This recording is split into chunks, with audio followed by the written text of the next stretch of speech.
저희 성경의 땅 이스라엘이라는 주제로 오늘 같이 함께 배워보도록 하겠습니다. 배우기 전에 기도하고 배우도록 하겠습니다.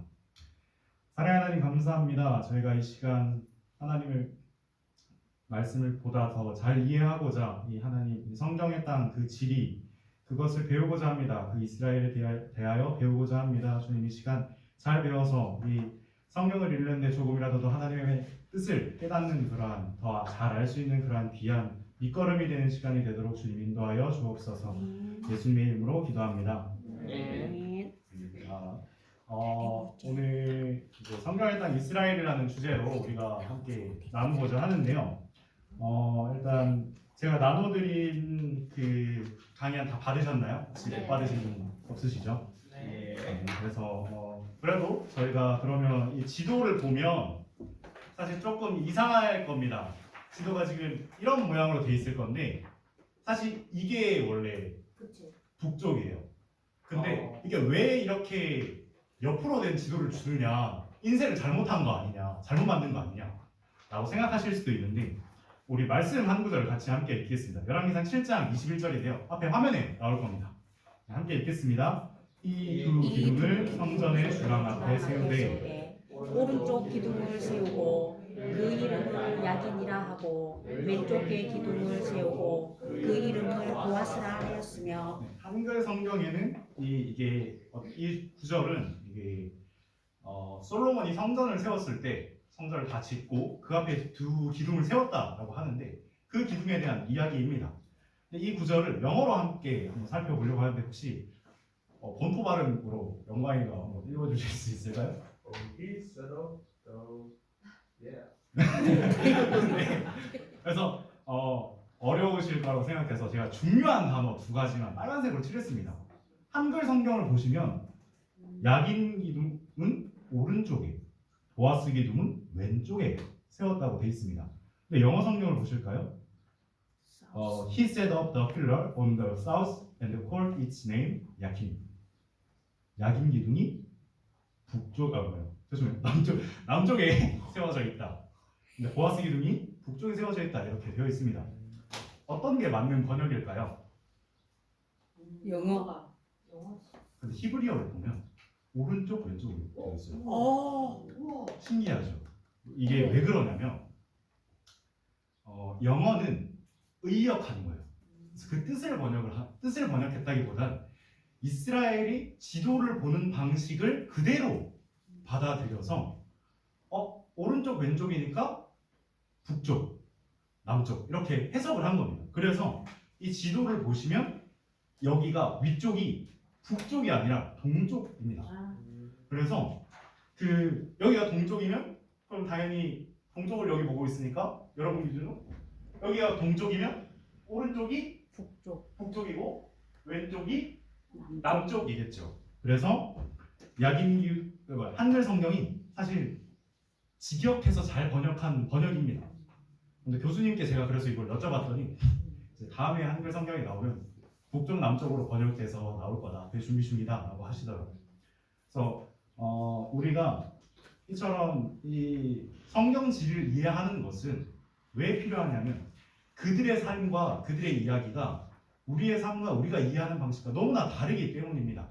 그래서 성경 지리를 알게 된다면 우리가 성경을 이해하는 데 조금 더 도움이 될 것이고 그 성경을 하나님의 뜻을 잘 발견하는 데 도움이 되기 때문에 우리가 성경 지리도 함께 알 필요가 있을 겁니다.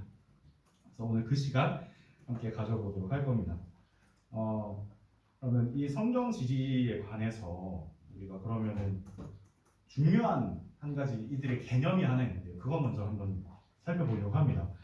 텔아빕이라는 지명 혹시 들어보신 적 있으실까요? 성경을 잘 읽어보신 분들이 한 번쯤 들어보셨을 거라는 기대를 갖고 여쭤보는 아무도 없는 것 같아서 그래서 텔아빕이라는 지역이 어디 있냐? 우리 지도를 한번 볼게요. 지도 보면은 대해 밑에 요바라는 지역 있잖아요.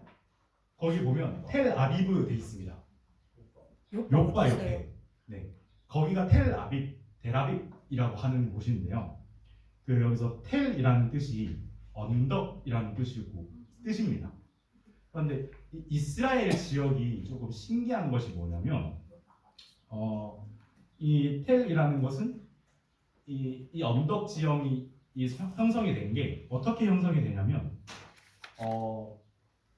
이 지금 여기 그림 보이시죠? 이것처럼 시루떡처럼 그들의 언덕이 그냥 층층이 이렇게 쌓여 있는 모습으로 돼 있습니다. 그래서 여기가 죄송합니다. 여기가 브엘세바 지역인데요. 여기가 그래서 실제로 가보면 여기가 층층이 자꾸 넘어가네. 여기가 층층이 나뉘어져 있습니다. 층층이 쌓여 있어요. 그게 왜 그러냐면 이스라엘 지역에는 그 건조한 기후나 이스라엘 기후가 장마가 없습니다.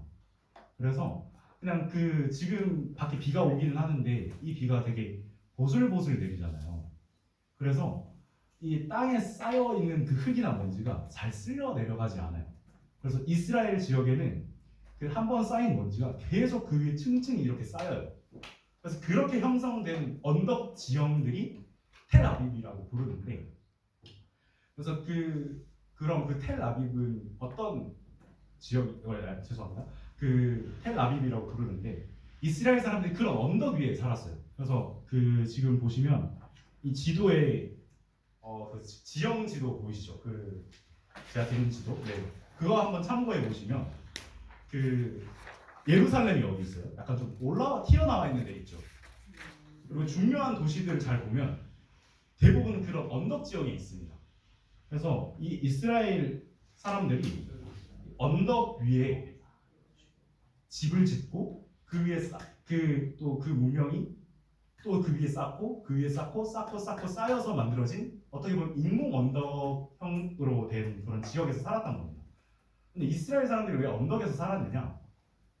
여기가 방어하기가 일단 좋고 전쟁이 났을 때 방어하기가 좋아서 일단 1차로 거기서 살만했고, 그리고 또 이제 그 지역에 물이 나거나 또 그런 이유들 때문에 언덕에서 자주 살았습니다. 그래서 그 지역이 계속 층층이 쌓여갔던 것이고, 이제 그리고 또 아빕이라는 말이 이게 뜻이 봄이라는 뜻인데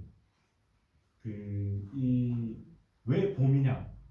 이스라엘 지역에 보면 보리가 나는 모습, 보리가 나서 익으면 약간 말랑말랑해지는 그때가 있다고 합니다.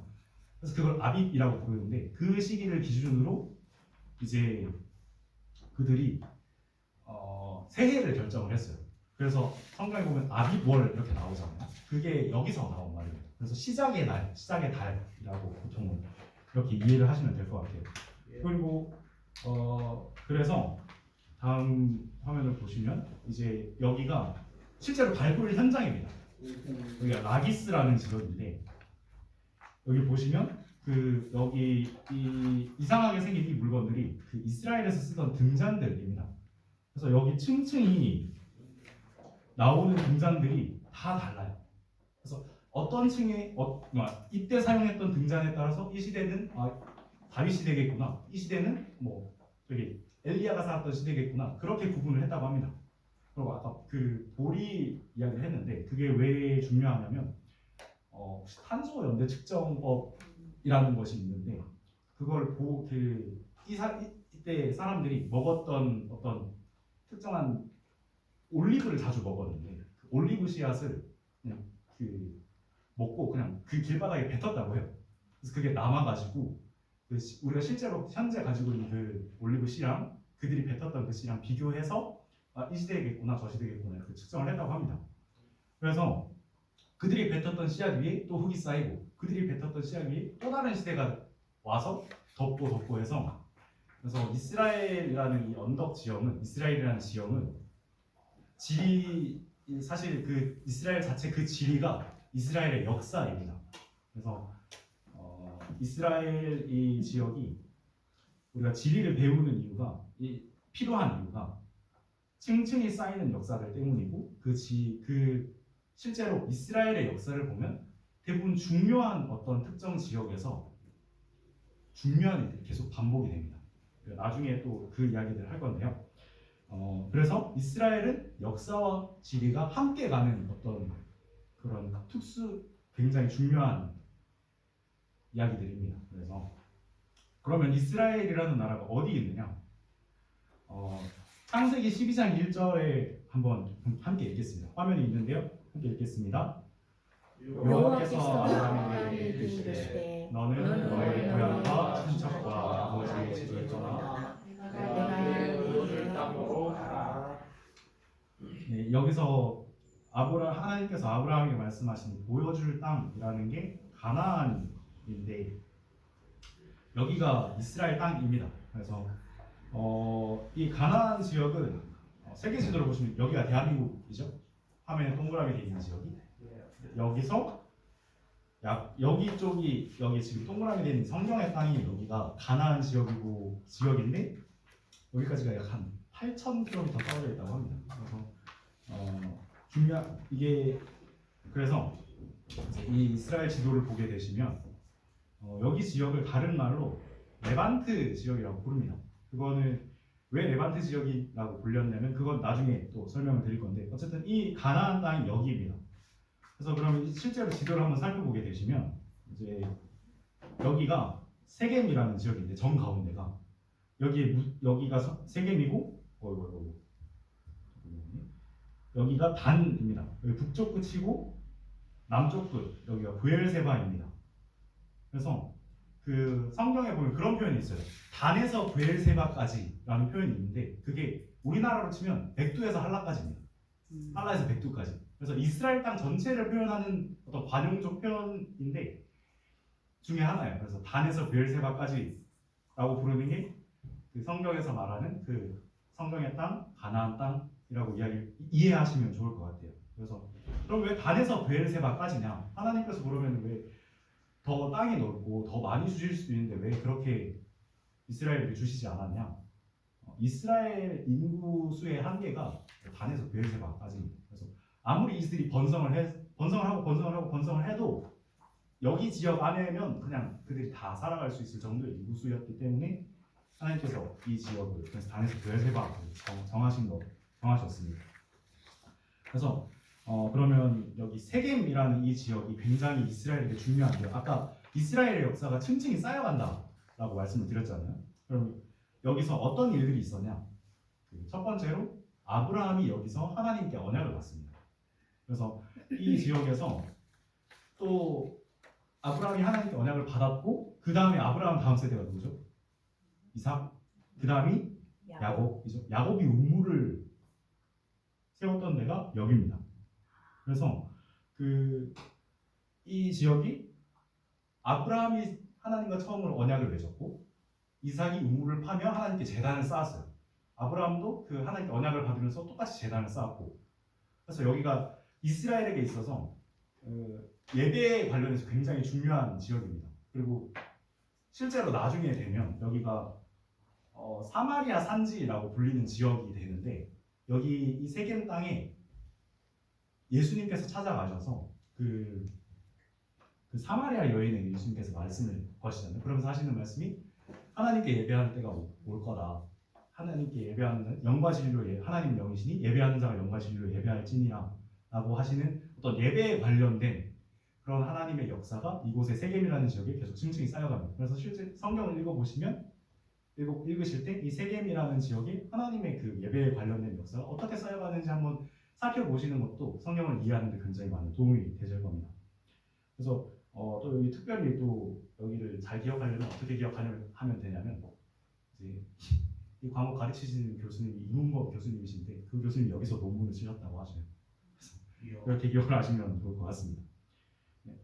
그래서 그러면 이제 이스라엘을 이해하기에 앞서서 이제 이스라엘 주변 역사를 좀 알아볼 필요가 있는데 여기 지도에 동그라미 된 표시가 된 여기가 이스라엘 지역입니다. 여기 아까 레반트라고 제가 잠깐 언급을 드렸었는데 왜 레반트라고 하냐면 이 이스라엘이랑 굉장히 역사가 깊은 어떤 특정 나라들이 여기에 굉장히 자주 있었어요. 그래서 아프리카 쪽에는 애국이라는 문명이 있었고 아시아 쪽에는 메소포타미아, 그러니까 뭐 바벨론, 뭐 페르시아, 아수르 이런 제국들이 여기 있었고 유럽 쪽은 우리가 좀 익숙하죠. 그리스, 로마 이런 지역에서 그런 거대한 문명들 사이에 끼어 있던 지역이 바로 이스라엘 지역이었습니다. 그럼 왜 여기가 레반트라고 불렸냐?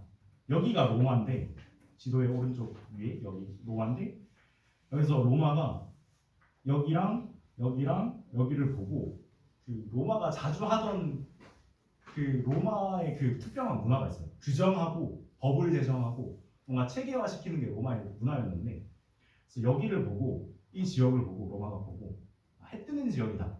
그래서 레반트라고 불렀어요. 레반트라는 뜻이 해 뜨는 지역이라고 그래서 여기가 성경 이스라엘 지역이 그냥 레반트라고 불립니다.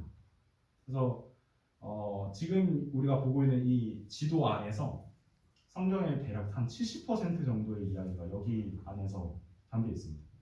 그래서 그 레반트 지역에 이 성경의 이야기가 담겨 있는 겁니다. 그래서 레반트 지역, 그러니까 가나안 지역, 이스라엘 땅을 이해하는 데 있어서 그 레반트를 이해하는 것은 이 지역을 이해하는 것은 굉장히 도움이 많이 될 것입니다. 그래서 다음으로 넘어가면은 이제 그럼 이 지역을 우리가 세계지리 배우신 분들은 잘 한 번쯤 들어보셨을 텐데 비옥한 초승달지대라고 부릅니다. 그래서 여기 초록색 지역이 다 경작이 가능한 숲이 있고 그런 우거진 곳입니다. 그래서 이 지역을 사이로 아까 말씀드렸던 메소포타미아 문명, 뭐 이집트, 나일강 문명, 그리스 로마 문명, 헬라 문명들이 여기 끼어 있어요. 근데 사실 여기가 하나님께서 약속하신 땅이고 아브라함에게 주시겠다 하는 그런 언약의 땅인데 여기가 좋은 땅이냐?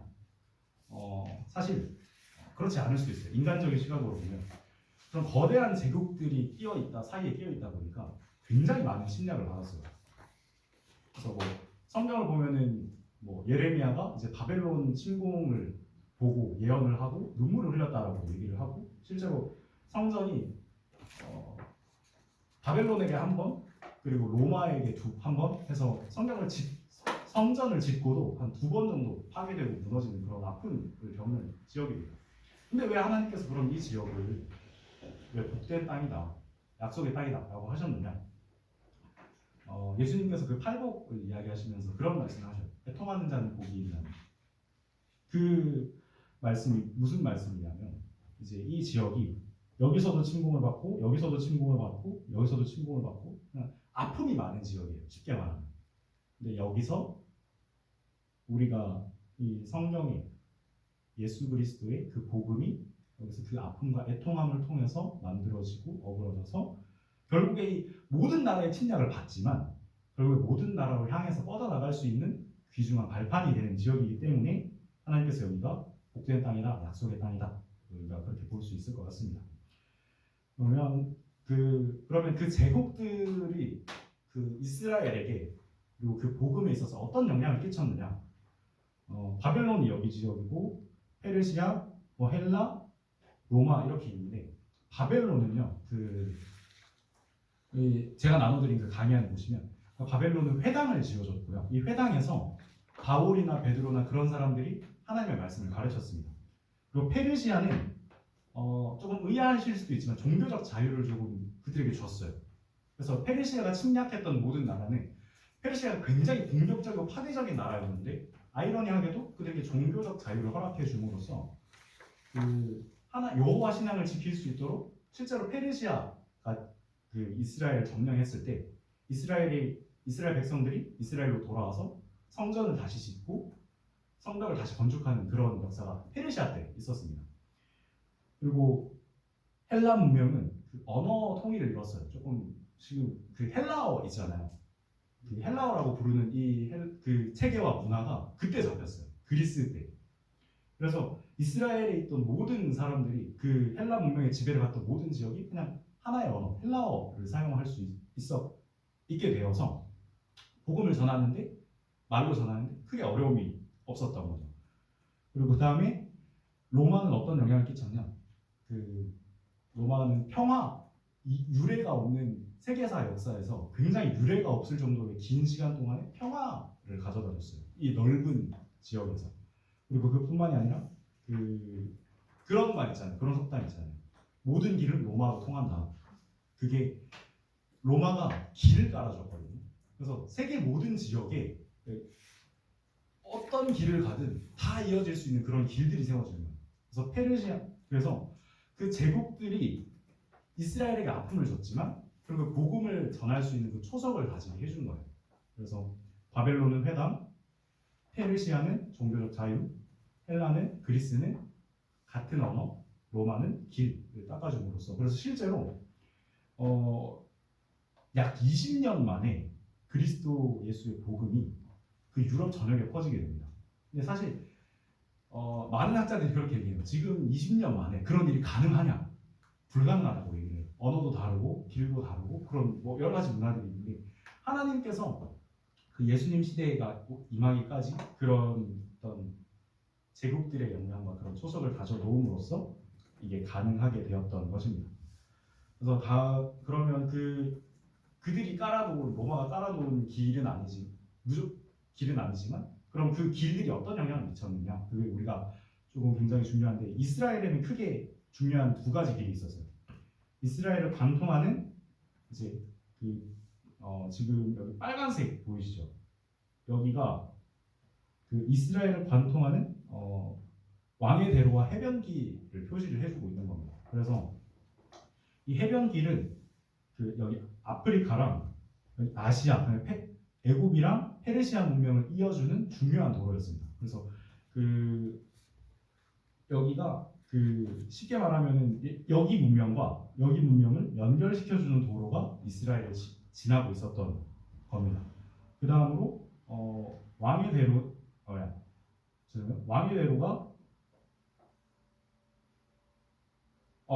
미안해.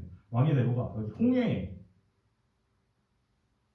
길을 따라서 이렇게 이스라엘을 또 연결시켜주는 그러한 중요한 도로였습니다.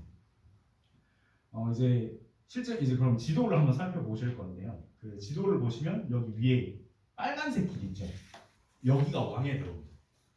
그래서 이스라엘 동쪽으로 왕의 대로가 지나고 그리고 이스라엘 남쪽으로 그 문명을 이어준 또 다른 해변길이 있었습니다. 그러니까 쉽게 생각하면 왕의 대로는 이스라엘 동쪽에 있었기 때문에 우리나라로 치면은 이제 동해안 고속도로, 이제 해변길은 서해안 고속도로. 그러면은 우리나라의 그 가운데를 가로지르는 도로도 있어야겠죠. 그게 족장의 도로라고 불리는 길이었습니다. 화면을 보시면 이렇게 크게 남북을 이어주는 그 도로가 크게 세 가지가 있었던 거죠. 그러면 이 족장의 도로가 가장 많이 쓰였는데 여기가 이제 우리나라로 치면 경부고속도로 그런 개념이라고 생각하시면 돼요. 그럼 이 족장의 대로가 왜 족장의 대로로 불렀냐? 아브라함, 이삭, 야곱이 이 길을 통해서 가나안 땅을 왔다 갔다 했기 때문에 그 족장의 도로라고 부릅니다. 그래서 실제로 이 족장의 도로를 보시면 중요한 도시들이 여기 다 있어요. 예루살렘, 헤브론, 베르세바, 라마 이런 지역들이 이 족장의 도로를 따라서 굉장히 이스라엘 역사에서 중요한 지역들이 이 족장의 도로를 따라서 있습니다. 그다음으로 이제 남북 도로가 있으면 동서도 있을 거예요. 남북이 있으면 동서도 있어야겠죠. 동서에 있는 도로는 4개였어요. 여기 길랏 라못에서 시작해서 이 밑으로 가는 그 무기토까지 이어지는 길이 하나 있었고, 그 다음으로 이제 라빠 암몬이라고 하는 지역에서 시작해서 라빠 암몬이라는 지역이 여기 있거든요. 암몬이 여기 있는데 암몬의 수도가 라빠 암몬이었어요. 그래서 그쪽부터 이제 쭉 이어져 가지고 세겜 땅을 지나서 사마리아 땅을 지나 가지고 그 밑에까지 이어지는 이 길이 하나 있었어요. 근데 여기가 아브라함이 이 길을 따라서 왕의 대로를 따라서 여기 라빠 암몬 지나 가지고 족장도로 통해서 들어오게 됩니다. 그래서 아브라함이 가나안 땅을 들어온 길이라고 생각하시면 될 것 같아요. 두 번째 도로.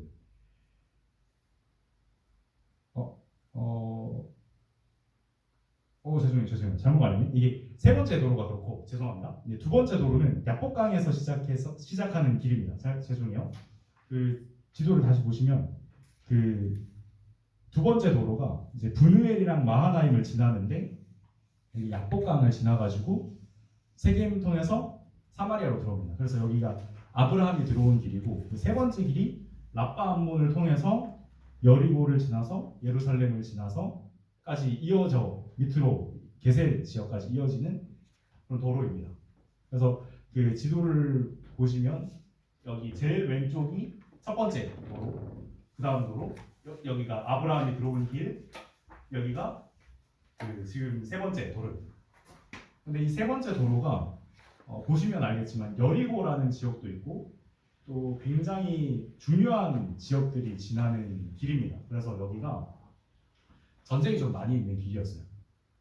그리고 마지막으로 네 번째 길인데 여기는 이제 보스라부터 시작해가지고 브엘세바를 지나서 가사라는 지역까지 이어지는 도로입니다. 가사는 지금 뉴스에서 굉장히 많이 나오죠. 가자 지구가 여기 가사입니다. 그래서 이렇게 남북으로 이어지는 도로가 3개, 동서로 이어지는 도로가 4개, 이렇게 이스라엘을 이어주는 도로가 있었다.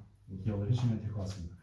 그 다음으로 이제 그럼 이스라엘 주변에 있던 민족들은 어떤 민족이 있었느냐? 이제 왼쪽 위에 아람이라고 되어 있는데 이 아람이 성경에서 한번 시리아라고 나옵니다. 근데 사실 그때는 시리아라고 불리는 것보다는 아람이라는 번역이 더 정확하다고 합니다. 그래서 어쨌든 이 아람이라는 지역이 지금의 시리아 지역에 이렇게 아람이 있었고, 그 다음에 암몬, 모압이 있었는데 얘네는 롯의 후손입니다. 그래서 아브라함 조카 롯 있죠. 그 사람들 그들의 후손들이 여기 살았고, 그 다음에 제일 오른쪽 여기 에돔입니다. 에서의 후손입니다. 그래서 여기 에돔에 보시면 이제 에돔에 있던 그 요밥이라는 왕이 있는데 어떤 학자들이 이렇게 해석을 하는 거예요. 거기 지역이 여기가 나라였는데 굉장히 부자 나라였는데 여기에 요밥이라는 그 사람이 욥일 수도 있다.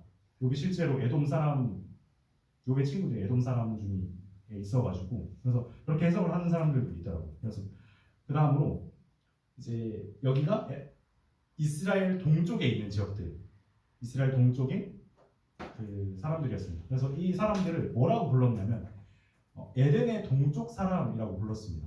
왜냐하면 그 이스라엘 여기 지역을 그 에덴 동산이 있었던 곳이다라고 추측을 하고 있는데 이 약속의 땅이 여기까지인데 그 이스라엘이랑 조금 벗어난 사람들, 뭐 이삭의 자손이 아니라 아브라함의 자손이 아니라 조금 다른 사람들이 여기 있어가지고 이쪽 지역 사람들을 에덴의 동쪽 사람들이라고 부르기도 했습니다.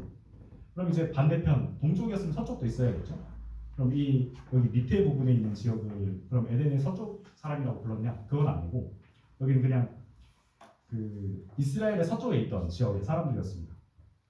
그 베니게라는 지역이 있는데 여기는 페니키아라고 생각을 하시면 되겠는데 이 페니키아가 이제 어떤 지역이었냐면 최초로 염료를 만들어 가지고 팔았던 지역의 사람들입니다. 그래서 또 우리가 잘 기억할 만한 거는 영어 알파벳 있죠.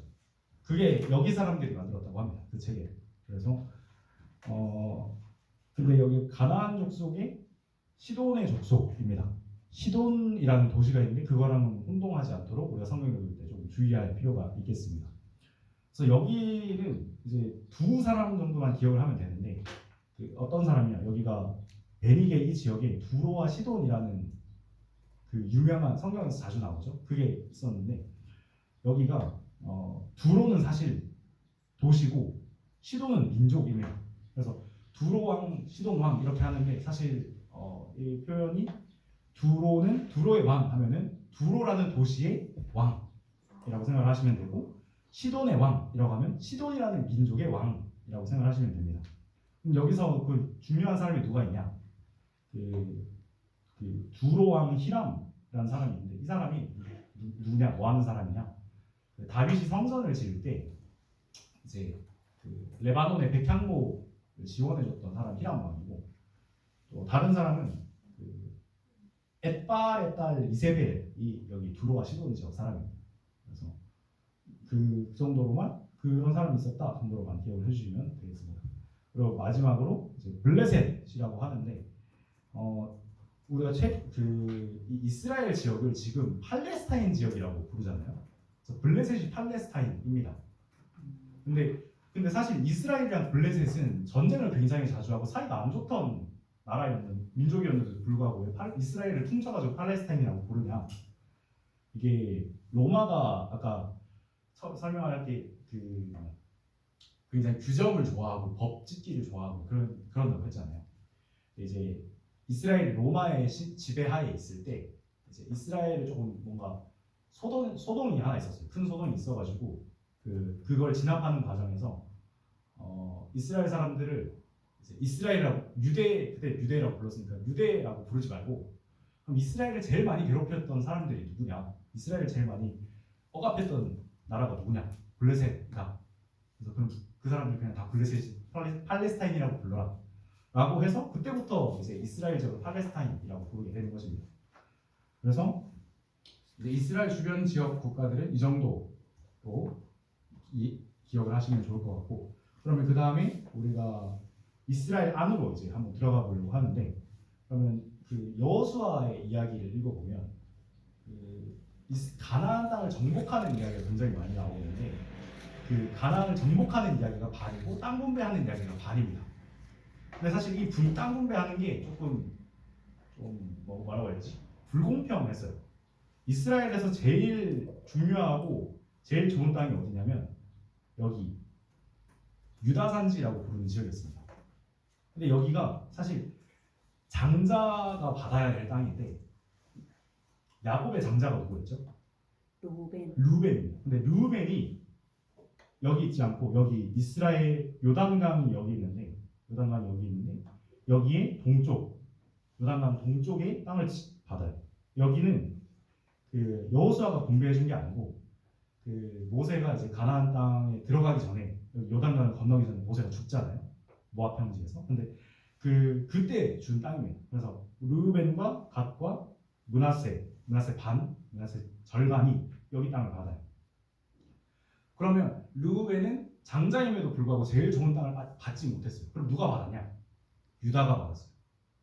유다가 이 땅을 받았는데 그 유다 지파가 여기를 받았는데 어떻게 받았냐? 그러면 그 갈렙이 그 헤브론 산지를 두고 이렇게 여호수아한테 요구를 합니다. 이 산지를 내게 주소서. 여기서 그때 나온 거예요.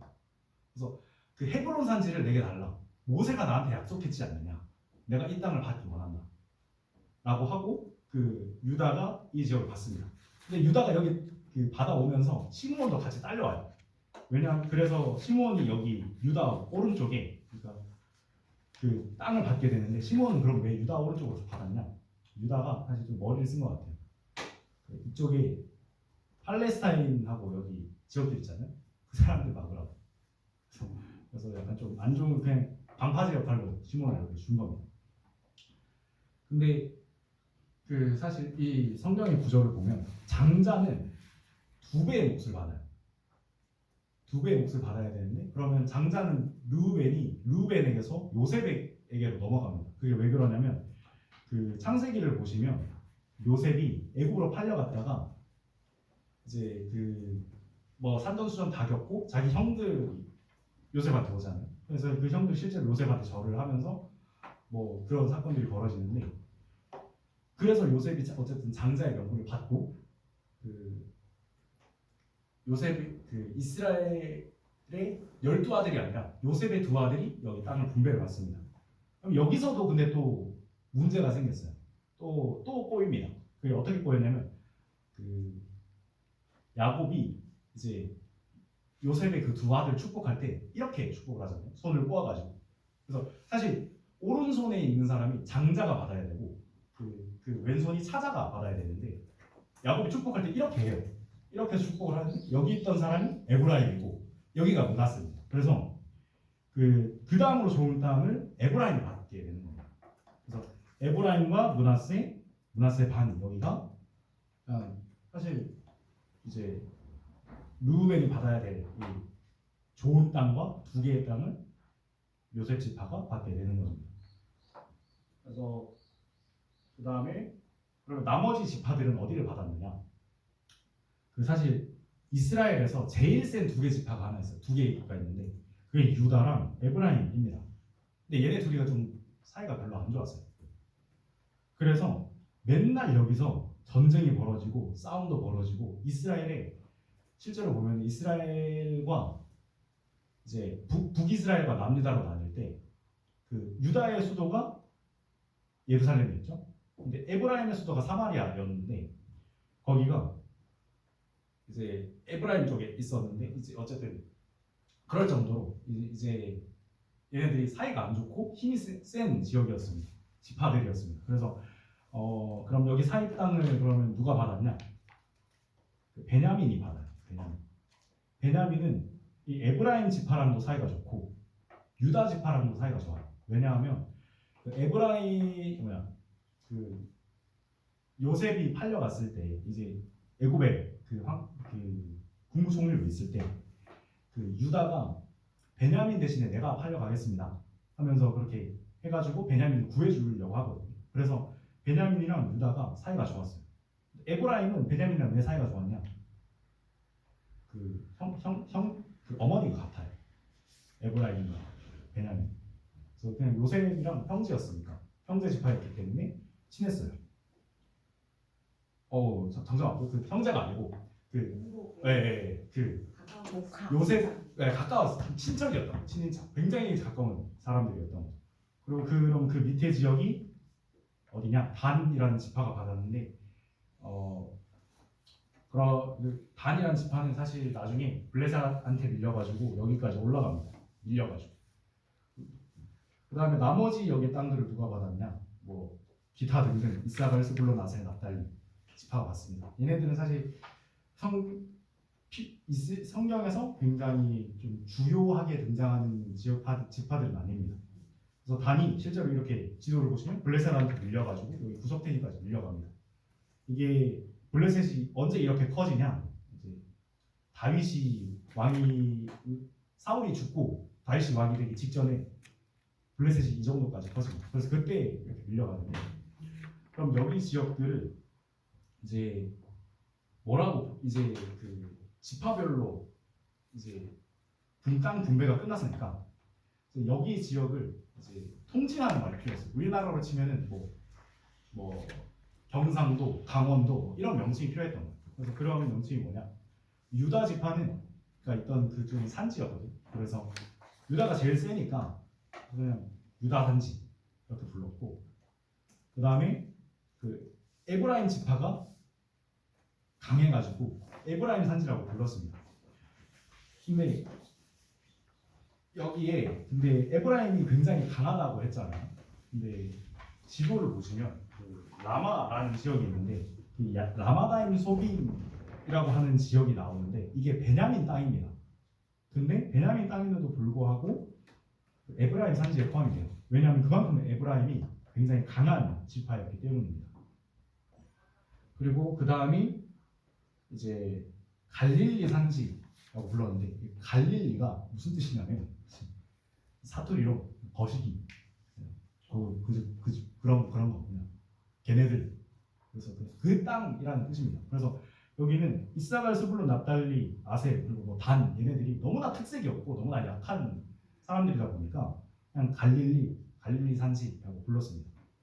그럼 그 나머지 요단 동편의 이 지역을 또 마찬가지로 별로 특색이 없고 별로 뭔가 주요한 지파들이 아니었습니다. 그래서 얘네들도 사실 갈릴리로 불러도 상관이 없는데 길라 산지라고 부릅니다.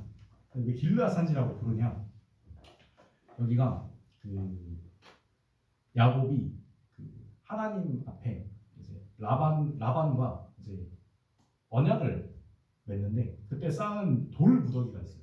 그거를 이제 갈르엣이라고 불렀는데 그게 변형이 돼가지고 여기 지역을 그래서 그 돌 무더기가 여기 있어가지고 여기를 길르앗 산지라고 부르게 됩니다. 그래서 그 정리를 하게 되면은 이제 여기 지역을 이렇게 구분해서 볼 수 있게 될 것 같습니다. 그래서 근데 여기가 블레셋 평야, 여기가 광야, 네게브 이렇게 있는데 여기는 이제 아까 우리가 지파를 보고 지역을 봤으면 이제 이 지형들에 대해서 한번 살펴볼 건데 그 지형지도 있죠.